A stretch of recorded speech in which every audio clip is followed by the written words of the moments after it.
आनंद आज 25 साल का हो चुका था। रात के 2 बजे फ़ोन की घंटी बजती है। आनंद सोचता है कि हो सकता है उसकी नई नवेली गर्लफ्रेंड हो, जो दिन रात कभी भी फ़ोन घुमा देती है।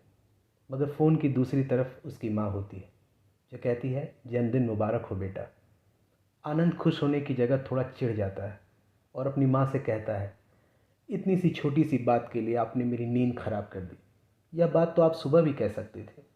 इतना कह वह फ़ोन रख देता है। थोड़ी देर बाद पिता का फ़ोन आता है। पिता भी उसे जन्मदिन की बधाइयाँ देते हैं, मगर पिता को कुछ कहने की उसकी हिम्मत नहीं होती।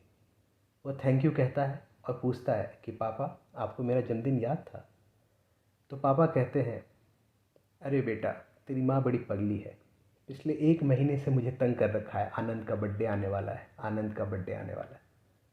अरे वो इतनी बड़ी पागल है कि आज से 25 साल पहले जब तू गर्भ में था तो डॉक्टर ने कहा हम माँ या बच्चे में से किसी एक को बचा सकते हैं, और उस पगली ने उस गर्भ में पल रहे शिशु का जान को सर्वोपरि रखा, जिसका चेहरा भी उसने नहीं देखा था। उसने मुझे भी कसम देकर बाध्य कर दिया उस फॉर्म पे साइन करने के लिए, जिस पर यह लिखा था कि अगर माँ या बच्चे में से किसी की जान जाती है तो डॉक्टर की कोई जिम्मेदारी नहीं होगी। इतना कहकर पिता ने फ़ोन रख दिया। आनंद को अब पश्चाताप हो रहा था। जीवन में माँ बाप बहुत सारे गम को, बहुत सारे बलिदान, त्याग, सबको भूलकर हमें पालने की कोशिश करते हैं। हमें वो तमाम खुशियाँ, सौगातें देने की कोशिश करते हैं ताकि हम अपनी ज़िंदगी को खुशनुमा तरीके से जी सकें। अपने स्ट्रगल की आँच हम तक आने भी नहीं देते, मगर हम अपने नए रिश्ते ढूंढते हैं, विवाह के पहले, विवाह के बाद, और उन नए रिश्तों में हम अपने माँ बाप को भूल जाते हैं। मगर हमारे माँ बाप के लिए उनका हमसे रिश्ता उतना ही नया होता है जितना जन्म के समय होता है।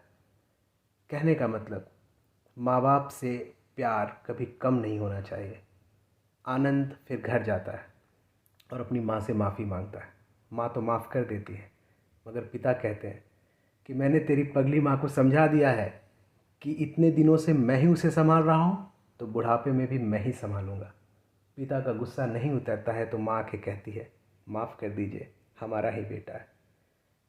माँ और बाप अपना दिल बहुत बड़ा रखते हैं, औलाद की हर गलतियों को माफ़ करते हैं, मगर जब वो माँ बाप ही लाचार हो जाते हैं तो बच्चे कतराने लगते हैं। माँ बाप को प्यार कीजिए।